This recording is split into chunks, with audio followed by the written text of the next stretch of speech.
محمد آئے، محمد آئے. آپ کی توجہ جس نبی کے کہنے پر غلبے کو تم نے سچا مانا، ہم سے سچا مانا. جس نبی کے کہنے پر اللہ کو ایک مانا، جس نبی کے کہنے پر قرآن کو اللہ کی کتاب مانا، جس نبی کے کہنے پر اللہ کا دین اسلام مانا، اسی نبی نے تو یہ بھی فرمایا نا کہ نکاح اتنا آسان کر دو کہ زنا کرنا مشکل ہو جائے. آپ سے پوچھتا ہوں، آج ہم نے زنا آسان کیا ہے، نکاح مشکل کیا ہے. ایک انسان 1000 روپے میں زنا تو کر سکتا ہے، لیکن 1000 میں نکاح نہیں کر سکتا. جبکہ اللہ کے رسول نے فرمایا نکاح اتنا آسان کرو کہ زنا مشکل ہو جائے. ہم نے نکاح کو مشکل کیا بڑی معذرت کے ساتھ. شیرے کی رسم ہے، ہلدی کی رسم ہے، مہندیوں کی رسم ہے، یہ رسم ہے، جہیز کی رسم ہے، وہ رسم ہے. خدا جانے کے تیرے رسومات کو ایجاد کیا. آپ سے پوچھتا ہوں، اسلام کا رسومات سے کیا تعلق ہے؟ اللہ اکبر. آج میں آپ کو بتاؤں، ہمارے مذہب میں توجہ کرنا، ہمارے مذہب میں نکاح اتنا آسان تھا، نکاح اتنا آسان تھا کہ جنگ کے میدان میں بھی نکاح ہو رہا تھا.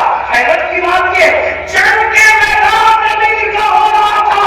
آپ سے پوچھنا چاہتا ہوں، اور جنگ کے میدان میں جس کا نکاح ہوا وہ کوئی اور ہستی نہیں. آپ سوچتے ہوں گے کہ کسی ایسے گہرے کا نکاح جنگ کے میدان میں ارجنٹ ہو گیا. آپ یہ بھی سوچتے ہوں گے، کیونکہ سوچ کر کسی کی پابندی نہیں. لیکن میں آپ کو بتانا چاہتا ہوں، علماء کی موجودگی میں اللہ کی کائنات میں جو سب سے بڑی ہستی ہے ان کے برابر کوئی نہیں ہو سکتا. موسیٰ و عیسیٰ، داؤد و ابراہیم، اسماعیل علیہ السلام، یہ سب کے سب جس کے پیچھے مقتدی بن کر کے کھڑے ہیں وہ محمد رسول اللہ کا نکاح خیبر کے جنگ کے میدان میں ہوتا ہوا نظر آ رہا ہے.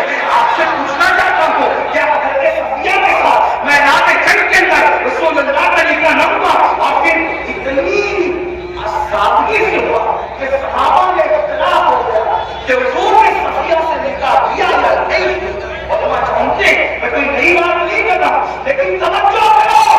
7 سال پہلے سے شادیوں کی رسموں کو رچانے والے معراج کے دولہا کا نکاح میدان میں ہو رہا ہے اور اتنی سادگی سے ہو رہا ہے کہ صحابہ میں اختلاف ہوا نکاح ہوا یا نہیں ہوا.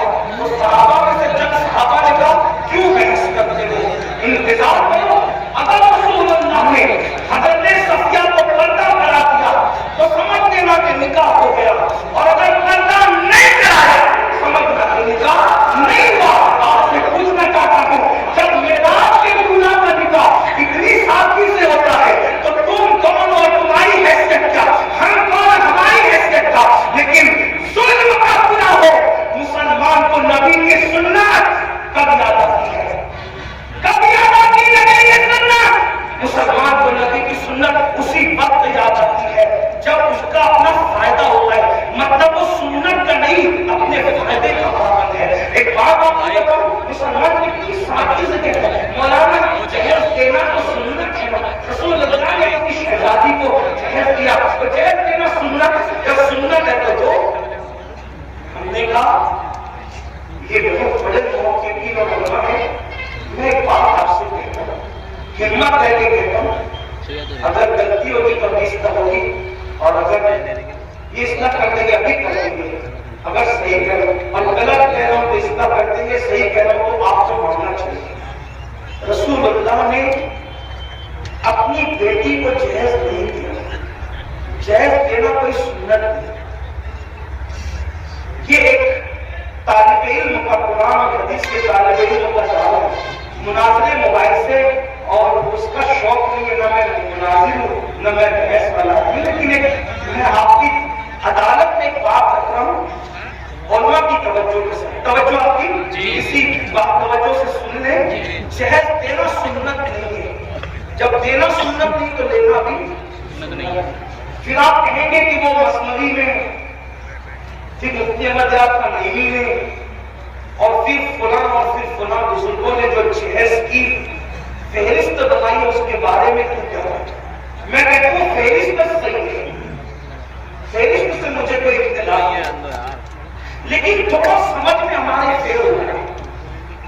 کیا فیل ہو رہا ہے؟ ایک بات بتاؤں آپ کو، کیا نہ جہیز دینا سنت نہ دینا سنت. یہ ایک سبق سنانے کی نیت سے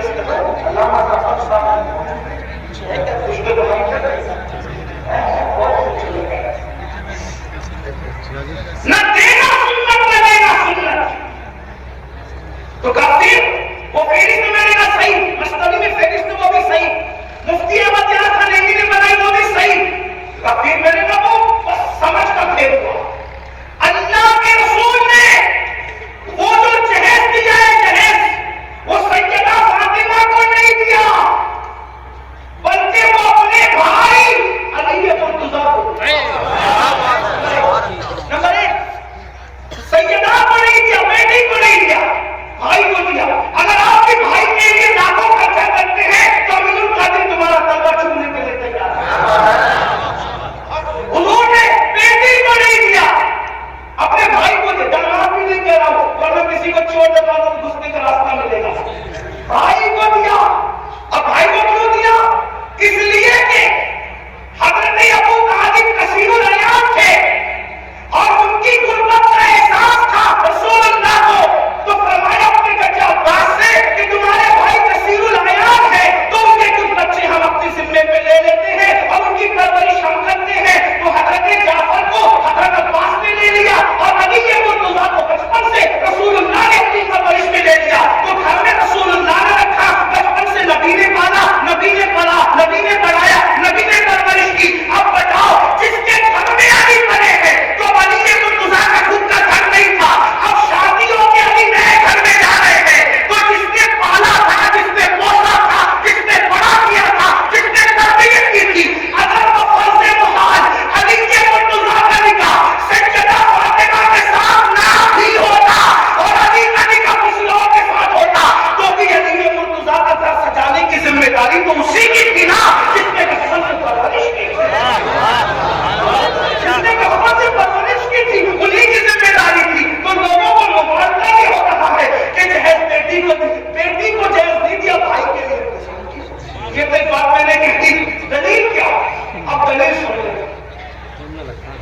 ایک کھجور، توجہ، ایک کھجور کسی ماں یا باپ کے پاس آئے اور وہ دو بچوں میں برابر تقسیم نہ کرے تو اللہ کے رسول فرماتے کھجور کی غلط تقسیم کرنے پر بھی اللہ کو جواب دینا پڑے گا.